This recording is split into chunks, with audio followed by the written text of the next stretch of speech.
Welcome back to another episode of the Bear Trap, a Bears podcast by a Bears fan. I'm your host, Terry, and today talking about our Bears as we are eliminated from playoff contention, but the season's not over. There's other games to go forward with. I see a lot of people like the season's over. As I mentioned before, I will continue to watch games. I love football, and I'll continue to cover it. So season's not over, but I think this is a good moment to take stock. And so I'm not really going into a full-blown off-season, any of that type stuff, or, wish list or what we should do here, blah, blah, blah. I'm not doing that. This is really just more to take stock. I want to go position by position, see where we at now, kind of maybe talk about a little bit of going forward, but for the most part, just talking about each position because, the fan base is divided right now. It's more divided than I've seen them all year. Got progressively worse.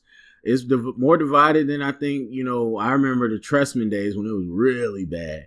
And there was other bad days as well. But like a lot of people, I feel like we're pretty much on the same page, maybe a little bit of color debate. But we were like, yeah, we need to, move this forward. This is not working. But now what happens is a lot of casual fans, they don't know, their brains got broke because we had success last year. So it's like, obviously Nagy's coach of the year. He's a great coach.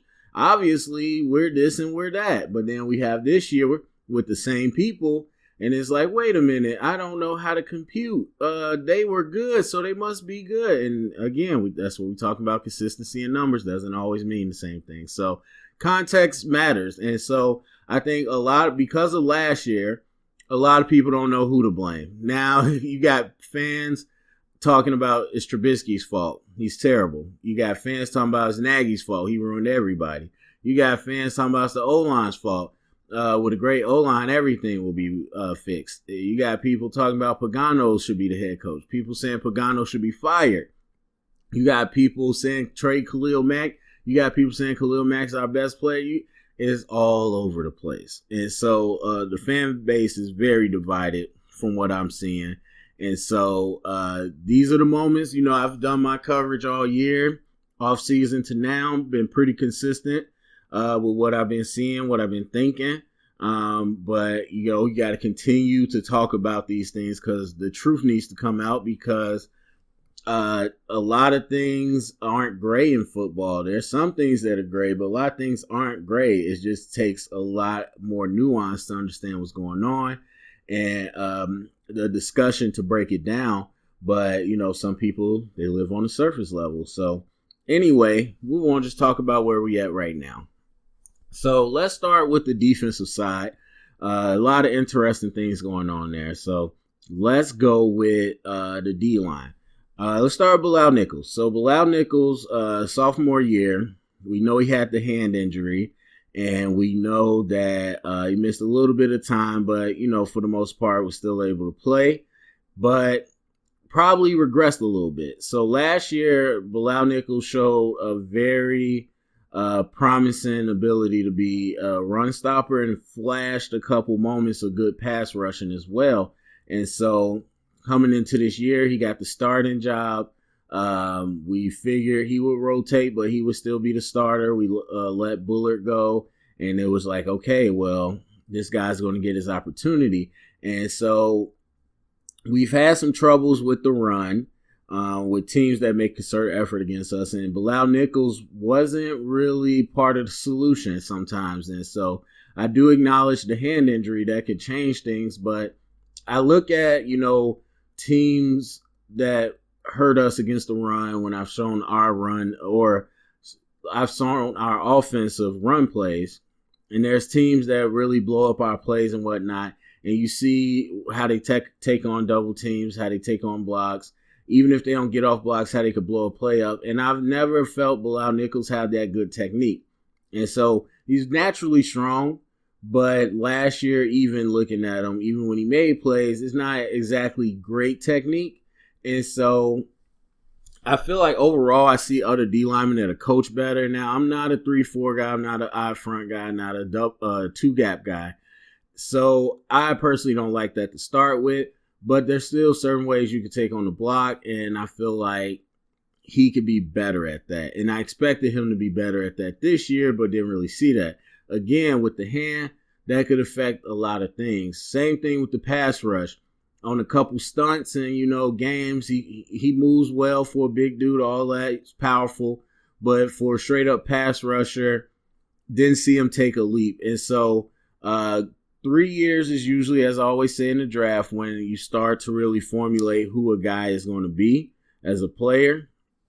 And so next year seems to be setting up for a big year for him.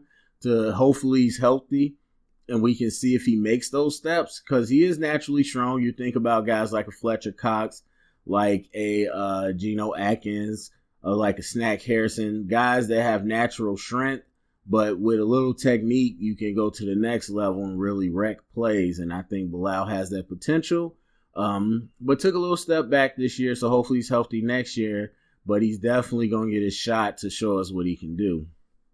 All right, so moving down D-line, Eddie Goldman. Eddie Goldman's tough, man, because, he made the money. A lot of people are like, oh, yeah, of course, Eddie Goldman.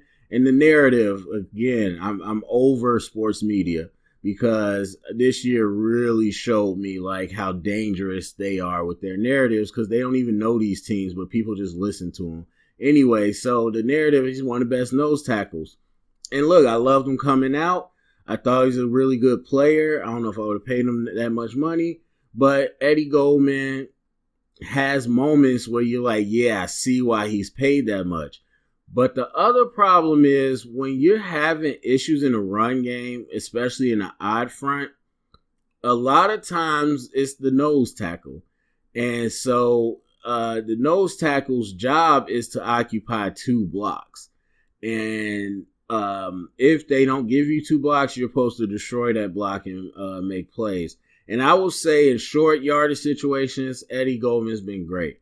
But in the run in general, I've seen times where I didn't like where I was seeing. I seen him moved off the ball too much, and I didn't see him defeating blocks. And so that works in tandem with the linebackers, and I'll get to them.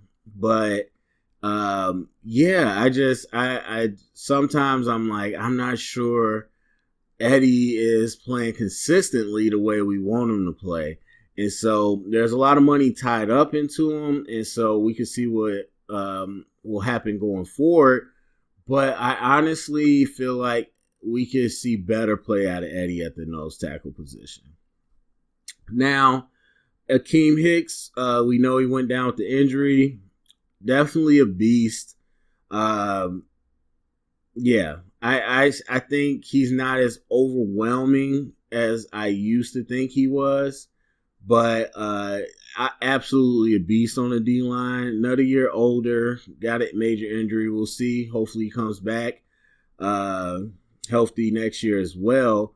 But it'll be interesting to see what we do with Akeem Hicks. I definitely think he's the motor.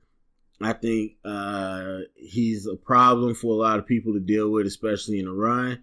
He moves really well for a guy that big. So I always love Akeem Hicks. I'm not going to ever knock him. But there were some moments. But honestly, I just think as a unit, we had to get a little bit better with how we're playing to run. Now, the whole host of other guys, that's the issue. So you got Roy Robert Harris, absolutely nowhere near what I thought he would do this year. You thought at least he would have some type of pass rush ability, and it was not that existent. And so in the run game, definitely not plus. And that's evident by how many other guys we brought in. And so that was kind of disappointing. And I think he's just a tweener. We've seen him for a few years. Hasn't really put anything together. I think he's a tweener. And then Brett Urban, Abdullah Anderson, Nick Williams. Nick Williams, he flashes. He's like Eddie too. But again, it's hard to put it just on them. Even though I've seen the plays and there is assignment football that they can mess up. But, everybody can do that. I don't think Nick Williams is devastating, but I think he's a nice rotational player. I think all these other experiments that we brought in with the Harris, Urban, Anderson, all these other guys, Aaron Lynch, I think none of them even get close to being serviceable. I think Nick Williams is at least serviceable as a rotational guy. All right, so outside linebackers. These are some of the big names. Isaiah Irvin, not good. I mean, I wouldn't say he's bad, but he's not starter material. He doesn't really give us a whole lot. Aaron Lynch, you know my feelings. If you've been listening to me, write him off. Leonard Floyd. I've had this conversation many times about Leonard Floyd. If you listen to what I said before the season started, it's probably going to be identical to what I'm saying right now because I told you this is what I think he is, and I feel the same way. I mean, it's been a whole year. He's been healthy. We saw him play, and it's what I said. And so, very surprisingly good against the run as an edge defender. That's one of the things I thought would be his biggest struggle coming into the league, but surprisingly really good. Outside of that, I mean, there's some stuff he can do in coverage, but man, he's just, and it's not to say he can't pass rush. He's the better option out of any of these other guys, but he's not a great pass rusher. He's just not. And part of me thinks it's about the way we're being taught because there's some people like, oh, this team regressed. We were so much better, or the defense regressed. We were so much better last year. What happened to our pass rush? Look, I did every sack that we got last year. We didn't have much of a pass rush. We had Khalil Mack and a little bit of else, but we were never good pass rushers. And so I look at some of the ways and again, this is a philosophical schematic thing. I look at some of the ways the 3-4 operates. I look at the way our D-line plays. I feel like we can have and this is my area. I feel like we have a much better D-line coach. That's just what I feel like. At the end of the day, I feel like I look at the way we pass rush and it sucks. I look at Leonard Floyd over the years and he just has not developed anything. And I don't mean that he's not physically great, but he has no technique and it has not gotten better. And so I think you might have to let him walk. I mean, we'll see. Khalil Mack. Now, this is where it's going to get controversial. So, Khalil Mack, I said this early this year. Now, I didn't go hard on it because I was, I didn't want to sound stupid, but I knew it would be hard for people to understand what I was talking about when you're talking about, one of the only 99s on Madden, one of the unstoppable pass rushers in the league, blah, blah, blah. And this is what we always talk about, consistency and translation. Now, I'm a huge Khalil Mack fan from the day he got drafted or when, he was at Buffalo. I think he's amazing. Physically, I think great mentality, and I think great technique. What has happened to Khalil Mack this year? I don't know. On the field, I can tell you it's the technique. Last year, there were times where he was just, everybody's like, oh, look at him lift up this lineman with one arm and bully all these guys. Like, yeah, he could do that. But I'm like, that's not going to work every time. You got to be able to be better than that. And last year, when some of his sacks, he showed different things. All right, I'm going to spin counter inside. I'm going to lean around the edge. I'm going to speed the power it. I'm going to engage power and then try to beat you with speed. Like, he did multiple things. And I'm like, okay, yeah, that reminds me, Mac is that dude. This year, he didn't do any of those things. He tried the same crap. And he didn't look that explosive. Now, I wouldn't say Mac was ever super explosive. He will never have to get off that Leonard Floyd does. But he looked a tad slower this year as far as getting off the ball. But even with that being said, his pass rush attack was the same every week. Very vanilla. And he was not gaining the edge off speed. And he wasn't using a lean around the hoop to get the edge either. And so a lot of times he just tried the bully ball. Like it looked like college football. And I hate when I do the draft and watch D-line because most of them just bully ball. I'm stronger than you. I'm going to run into you and push you back until I get to the quarterback. That's amateur league. We're talking about real pass rush here. And that's the only thing I saw fall off on the field. Now, outside of the field, I couldn't tell you, I'm not in the locker room, what may have happened with him mentally to change the way he approached the pass rush.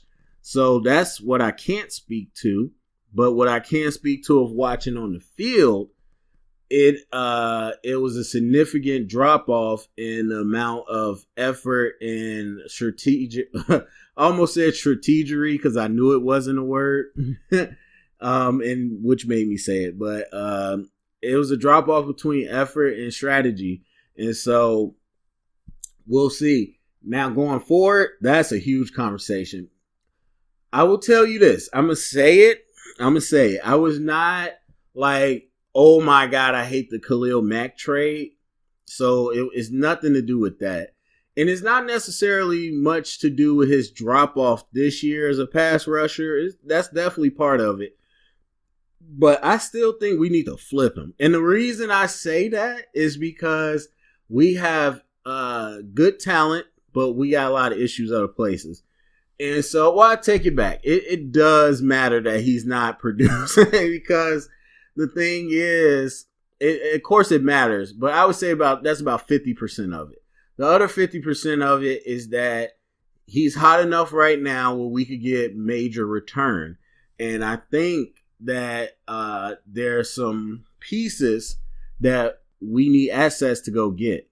And so once I start getting into the draft stuff, I might feel stronger. I might feel less strong depending on the draft class. But I just think at this point, we need to bring in younger pass rushers, period. Just athletic guys that can get after it. We need a new scheme change, to be honest with you. But I think we could flip him and get some assets to really complement our team. And so, yes, if we got Khalil Mack and we're still looking like we did before Khalil Mack, that's an issue. But also in terms of that, I never like putting all my eggs in one basket. Like me as a philosophy team builder, if I'm in the building, is I want to get high return out of young homegrown players. And kind of like a little bit like Belichick, not to let everybody go, but I don't want to put too much money in a superstar. And so that's just how I feel. I'm not married to that. That's just, the way I'm leaning right now. All right, so our inside linebackers. I talked about them a little bit yesterday, but Kevin Pierre-Louis showed a lot to me. As a stack backer, as an edge rusher, the few moments he got to play, I'm not putting all my eggs in the basket with him. The thing is, we got 4 capable linebackers. And Nick Kwiatkowski has shown a lot in coverage, even though I still think he would be a liability full time. There has to be a moment where we got to be more creative to let these players get on the field together. And so, I mentioned it before, Kevin Pierre-Louis, outside of Mack, probably has the best pass rush I've seen. And that was in a few plays, but that's what I feel. And so that needs to be taken advantage of. Nick Kwiatkowski is clearly the better run defender out of any of the linebackers. That needs to be taken advantage of. And so when I look at it going forward, I still don't think Trevathan comes back. But if he does, I think there's a way Trevathan, Kwiatkowski, and Roquan could be on the field together. And that's something that we need to look at. Trevathan and Roquan have been everything that I thought they would be last year and this year. What they add to the pass coverage is everything for our defense. Despite whatever people want to talk about the sacks and Khalil Mack, blah, blah, blah, everything for our defense is our pass coverage. And having 2 linebackers that can move that way is a big reason for it. And Nick Kwiatkowski showing that he could be very assignment sound helps that out too. There's a world where you can have these 3 linebackers in the dime look. So you have Buster Skrine and you have Roquan out on the slots and use the other two. There's a world where you could get creative. So as far as the linebacker situation, that's probably the most promising. Again, I don't think Danny Trevathan will end up coming back, especially after being hurt. But if he does, I like what that looks like going forward. And they didn't disappoint me this year. I think a lot more people realized Roquan and Trevathan's lack of ability against the downhill run. But I've been talking about that since before Roquan was drafted. I've been talking about that with the 3-4. It's just, that's what it is. Especially in the league now, a lot of these guys don't know how to come downhill against the run. A lot of guys just chase the run.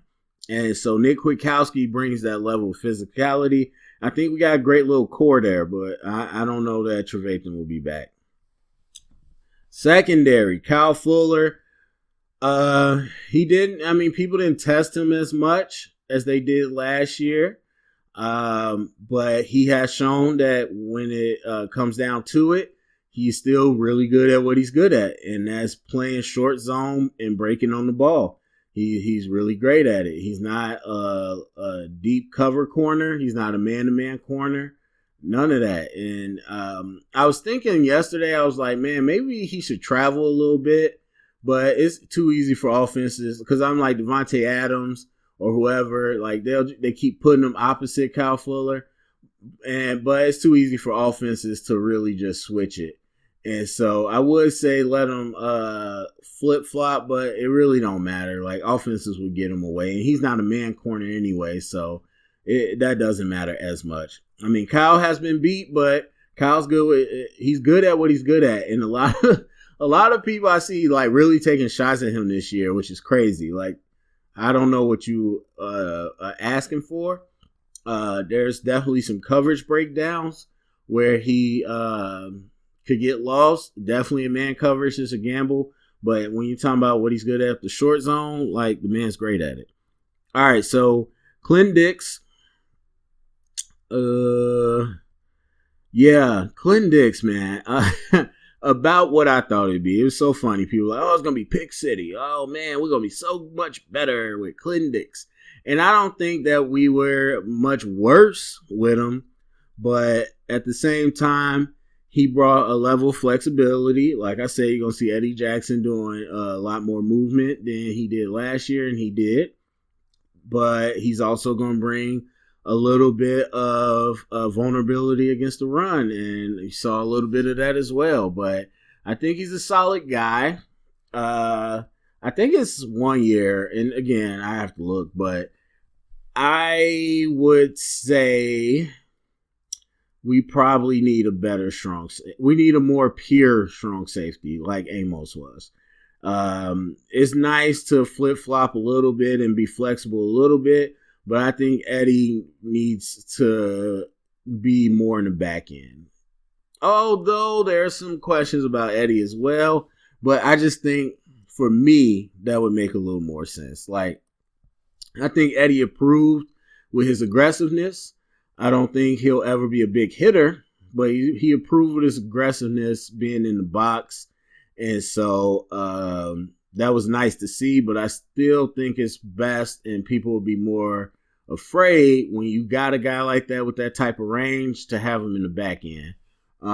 Clinton Dix just, he's a lesser version of a free safety and he's a lesser version of a strong safety. So I would like to see a more pure strong safety that can help out with the run a little more because we've seen that that's something that we need. And Prince, it's that time. Like I said, I respected him for this year, but the thing with cornerbacks, especially, like, it's not hard for me, but I will miss sometimes on corners, is that it's all athleticism. They really are the piece of clay type players where if you got athleticism and we can get some technique to you and put you in a scheme where you learn, you can be great. And there's other ways where people got great technique but don't have the speed and don't have the ball skills, and you're very limited at what you could become as a corner. And so while I really like Prince, It's time to move on. Like I said yesterday, let Tolliver start because he just gives you a better chance. Like, even if he's in a bad position or he messes up, he's going to give you a better chance to recover with his speed. He's going to give you a better chance to make a play on the ball. And Prince just doesn't at this point. Unfortunately, I don't think he's trash like people said. Like I said, I think there are some times that he was left hanging by his safeties. And so, respect to him. But I think it would be time to move to Tolliver. I've said for a long time Prince is the weakest link, and it's because of his athletic ability. That's what it comes down to. Buster Screen, I love. Way above my expectations. I've seen him play before, not with the Jets, but before that, early in his career. But I didn't know what we'd be getting. And I don't think he was what Bryce Callahan was as a nickel, but he's really good as far as man coverage. And so not, amazing, not the best, but he's really good. So I wouldn't mind seeing him come back, but Duke Shelley, it'll be interesting to let him step in and do that. Because I don't think Duke is built to play on the outside, but it would be interesting to see if Duke could get a shot, but I wouldn't mind Buster coming back either. So, I mean, looking at the defense as a whole, when we talk about looking like we did last year, it's tough. It was some differences, not crazy differences, but there were some differences, and that comes with Clinton Dix and what you do with Eddie Jackson. And that comes with the lack of pass rush. And so really, those are the two things I look at when you're talking about between last year and this year. The Khalil Mack pressure wasn't there. And it's funny because I was like, we don't really have a great pass rush. We have Khalil Mack. And everybody's like, man, we got all these sacks. What are you talking about? Okay, so Khalil Mack stopped getting sacks, and look what happened. So that's the biggest piece. We know that affects everything. And then I just think we did some different things in coverage than we did last year. And honestly, I just think Eddie made some bad choices as a safety, to be honest with you. So nothing too egregious in the run game. People are like, man, people run on us. I thought we were like that last year, to be honest with you. The thing is, we forced turnovers. Offense helped us out, got points once we gave them the ball. And we're really great laterally. Again, I'm talking strictly interior power run. But laterally, that's where most of the NFL is at. They want to throw screens to the outside. They want to do tosses. They want to do jets. And if you go on east and west, we're really good at stopping the run. If you come up our gut, we have problems. And that's what I said. And then that's what happened this year when teams decided to do it. So that, for me, really kind of wraps up that. So jumping over to the offense. Actually, you know what? I'm going to make a separate video. So we're going to stop it there for the defense. And then you go to comment sections. Let me know what you think about all that. And I'll make a separate for the offense, so these aren't super, super long. So share it around, get the conversation started. Thumbs up, subscribe, and remember, stay up and bear down.